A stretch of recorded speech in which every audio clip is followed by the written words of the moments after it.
How you guys doing there? Hope you've got some good plans this weekend.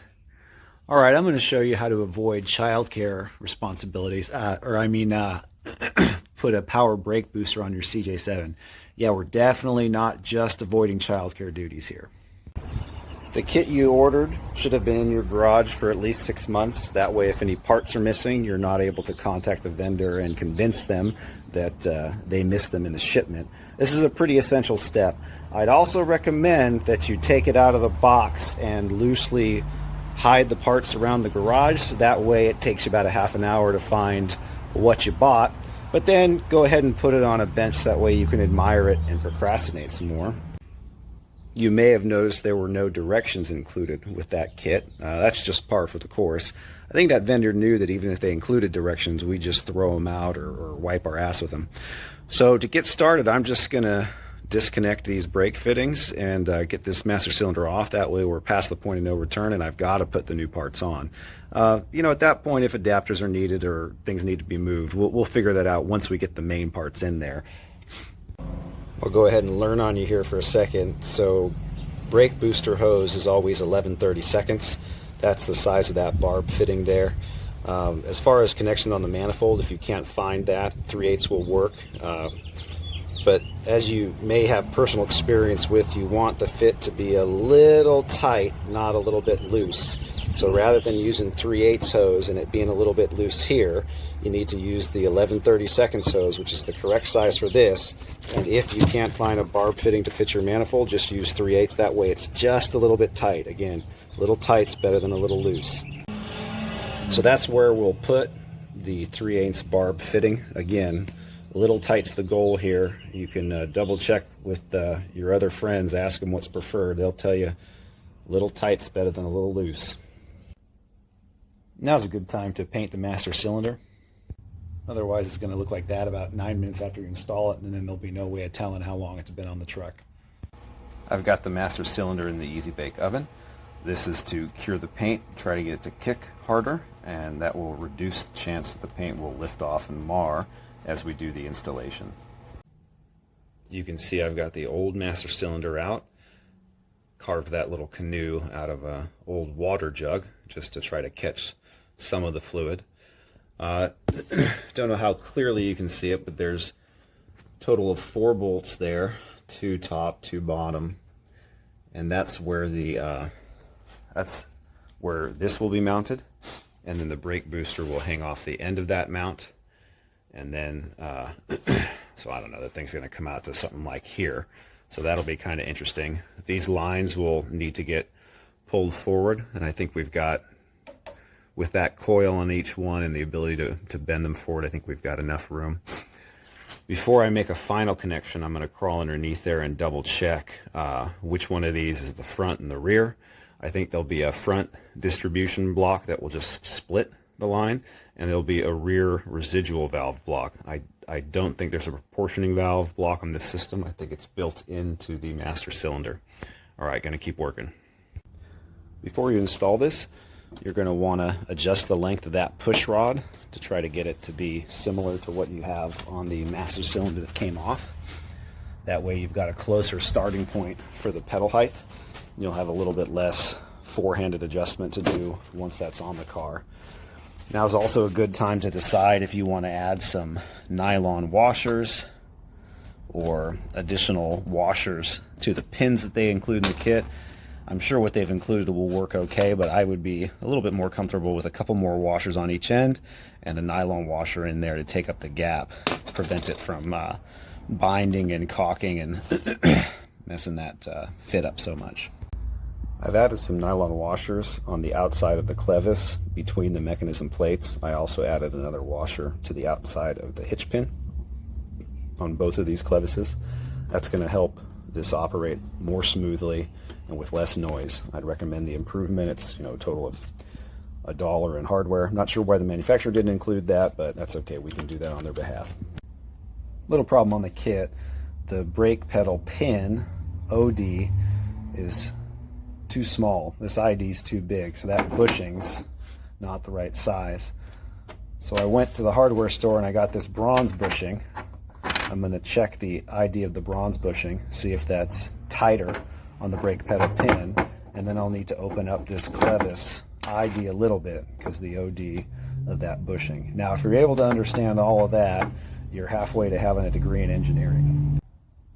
I've made it to this step with the normal amount of assembly, disassembly, reassembly for getting parts, and then reassembly. What I've found is that the rear brake line that goes to this position is long enough, but the front brake line that needs to go here is not long enough. So what I'll do is I'll pull the front brake line off of the distribution block, and I'll take that with me down to Napa or O'Reilly's, and I'll find a bendable brake line with the fittings already installed on each end and the flaring done, and then I'll route that in. So that's a extra step above what I was intending to do, but that's okay. At this point in the process, you should have had to remove your driver's side seat. That way you could get underneath the dash and screw up the cotter pin in the brake pedal. That way you've got about another 15 minutes of work to get that stupid thing out. You should also have taken a sidebar to get your working again, because you couldn't get it to work here. So this is how much pedal travel you get with this system. As you can see, that's not very much. What I think's going on is that pedal travel is not enough to unseat the poppet valve on the brake booster and to get that vacuum assist started. So what I'm going to do is pull apart the bracket for the master cylinder, and I'm going to adjust the ratio of the lever arm. At this point in the job, you should need to have removed your seat. You should also have basically disassembled and reassembled the entire vacuum brake booster to try to get a little bit more pedal travel. And then you should also have done a couple of side projects like moving switches and making sure you have a functioning dome light. You can call this procrastination, but I also call it piss poor planning. All right, anyhow, gonna keep working. Here's what I mean when I say the brake pedal stroke isn't very far. That can't be more than 1.5 inches, 2 inches, and that's not enough to get the poppet valve of the brake booster to unseat to allow the vacuum assist to help. So I'm going to remove that black bracket to get access to remove the lever arm, and then I'll show you how we're going to modify that.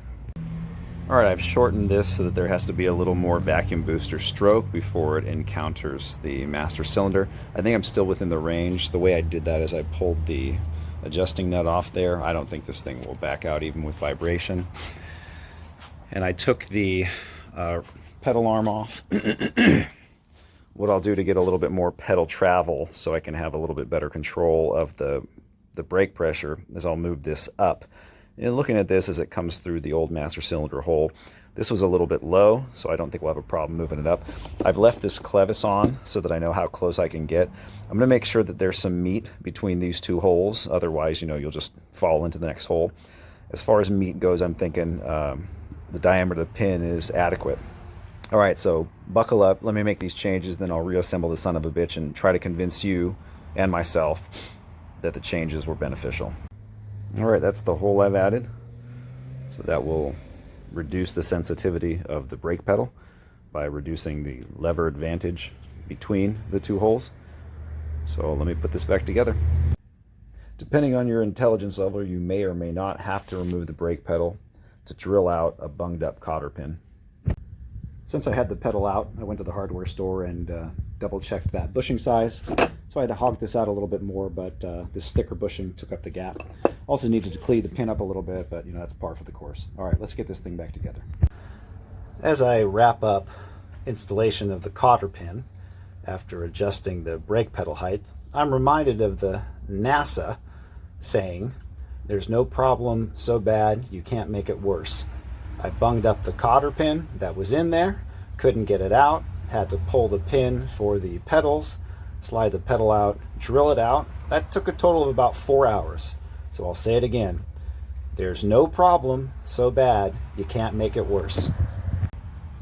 Last pro tip here, you want to put anti-seize or never seize on the bolts you're reinstalling, because that will assure that you will never need to remove the bolt again. That's a corollary of Murphy's Law. All right, so to finish off this kludge of a project, I wasn't satisfied with the amount of brake assist I got with that vacuum booster. So I went and got the vacuum jet valve off of a Volkswagen/Audi. And this one has a little bit of crack in it, so there's probably a small vacuum leak. But what you do is you hook the Y section up to the PCV connection on the back of your valve cover, and then the straight section goes through to the vacuum connection on the manifold. And what happens here is that Y comes in, and it, through a jet action, serves to increase the vacuum going into the brake booster above what's happening in the manifold. So I've driven this around the block a couple of times. It's a lot softer. Well, the pedal's a lot softer to get to full brake activity. It still doesn't lock up all the way, and I think that's just the fact because it's a POS Jeep. But anyways, I'm happy with this last $15 modification. And as with anything that works, it's ugly as all sin. All right, hope you guys have a good weekend. Thanks for tuning in. Talk to you again soon.